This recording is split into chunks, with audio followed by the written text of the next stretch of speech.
Hi, my friends. Welcome to another section, not chapter. Welcome to another episode of the Books of Enoch.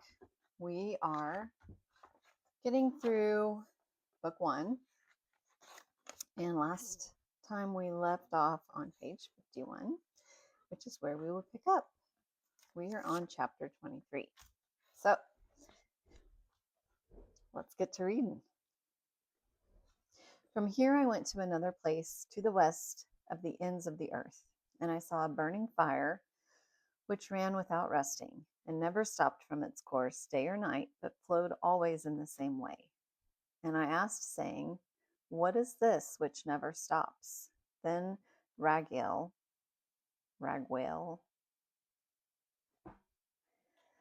one of the holy angels who was with me, answered me and said to me, this course of fire which you have seen is the fire in the west, and is the fire of all the lights of heaven. Chapter 24. And from here I went to another place on the earth, and he showed me a mountain range of fire, which burned day and night.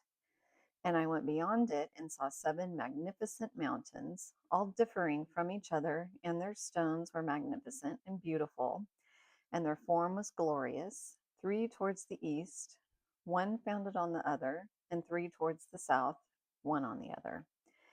And deep, rough ravines, no one of which joined with any other. And the 7th mountain was in the midst of these, and it was higher than them, resembling the seat of a throne. And fragrant trees encircled the throne, and among them was a tree such as I had never smelled, nor was any among them, or were others like it. It had a fragrance beyond all fragrance, and its leaves and blooms and would not ever wither. And its fruit is beautiful, and its fruit resembles the dates of a palm. Then I said, how beautiful is this tree, and fragrant, and its leaves are fair, and its blooms very delightful in appearance. Then Michael, one of the holy and honored angels who was with me, and was their leader, spoke. Chapter 25. He said to me, Enoch, why do you ask me about the fragrance of the tree, and why do you wish to learn the truth? Then I answered him, saying, I wish to know about everything, but especially about this tree. And he answered, saying, this high mountain which you have seen, whose summit is like the throne of God, is his throne, where the holy great one, the Lord of glory, the eternal King, will sit, when he shall come down to visit the earth with goodness. And as for this fragrant tree, no mortal is permitted to touch it until the great judgment, when he shall take vengeance on all and bring everything to its completion forever. It shall then be given to the righteous and holy. Its fruit shall be for food to the elect, and it shall be transplanted to the holy place, to the temple of the Lord, the eternal King. Okay, there is one of these like explanation things in note, and I think that it might be worth reading and talking about this tree. It's from Genesis. And so the Genesis verse, it's chapter 2, verse 8 through 17. It says, now the Lord God had planted a garden in the east in Eden, and there he put the man he had formed. And the Lord God made all kinds of trees grow out of the ground, trees that were pleasing to the eye and good for food. In the middle of the garden were the tree of life and the tree of knowledge of good and evil. A river watering the garden flowed from Eden. From there it was separated into 4 headwaters. The name of this first is this Fishon. It winds through the entire land of Havilah, where there is gold. The gold of that land is good. Aromatic resin and onyx are also there. The name of the second river is Gihon. It winds through the entire land of Cush. The name of the third river is Tigris, and it runs along the east side of Ashur. And the fourth river is the Euphrates. The Lord God took man and put him in the Garden of Eden to work it and take care of it. And the Lord God commanded man, you are free to eat from any tree in the garden, but you must not eat from the tree of knowledge of good and evil, for when you eat of it, you will surely die. So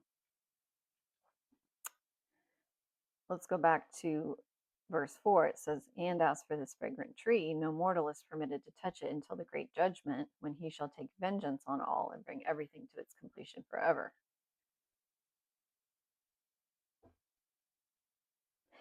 And I was talking to Nanny about this book, and she was saying that She thought that it predated, I hope I'm saying this right, because, I say a lot and I remember half of it, or I hear a lot and I remember half of it. I think she said she thought this date predated some of the Bible, which, if that would be the case, that would make sense. However, I don't want to say that and be totally off base because I wasn't paying attention, but perhaps it might predate the Bible. We are learning this together. I am no biblical scholar, obviously. So let's move on. So it shall then be given to the righteous and holy. Its fruit shall be for food to the elect. It shall be transplanted to the holy place, to the temple of the Lord, the eternal King.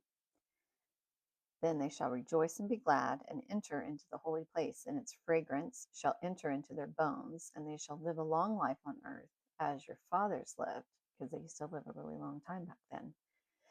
And in their days there will be no sorrow, or pain, or torment, or toil. Kind of sounds like heaven, right? Then I bless the God of glory, the eternal King, who has prepared such things for the righteous, and has created them and promised to give to them.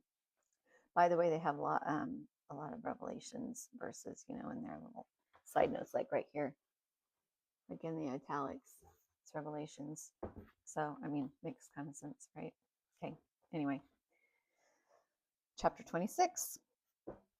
And I went from there to the middle of the earth, and I saw a blessed place in which there were trees with branches alive and blooming on a tree that had been cut down. Author's note, I think those are worth talking about. The hollow earth theory has been espoused by various groups throughout history. The theory was used to create the book and movie Journey to the Center of the Earth. Oh no, I just lost my place. Okay, found it again. Okay, and there I saw a holy mountain. And underneath the mountain to the east, there was a stream, and it flowed towards the south. And I sat towards the east I saw towards the east another mountain higher than this, and between them a deep and narrow valley. In it ran a stream underneath the mountain, and to the west of it there was another mountain, lower than the former, and of small elevation, and a dry, deep valley between them, and another deep and dry valley was at the edge of the three mountains. And all of the valleys were deep and narrow, being formed from hard rock, and there were no trees planted on them. And I was very amazed at the rocks in the valleys. Then I said, what is the purpose of this blessed land, which is entirely filled with trees, and what is the purpose of this accursed valley between them? Then Uriel, I'm guessing he was with all of these angels at one time, which wouldn't that be overwhelming? But one of the holy angels who was with me answered and said, this accursed valley is for those who are cursed forever. Here shall all the accursed be gathered together, who utter with their lips words against the Lord not befitting his glory, or say hard things against him. Here shall they be gathered together, and here shall be their place of judgment. In the last days there shall be the spectacle of righteous judgment on them in the presence of the righteous forever. Here shall the merciful bless the Lord of glory, the eternal King. In the days of judgment they shall bless him for the mercy and that he has shown them. Then I blessed the Lord of glory and set out his glory and praised him gloriously. Then, when I went towards the east, into the midst of the mountain range in the desert, and I saw a wilderness,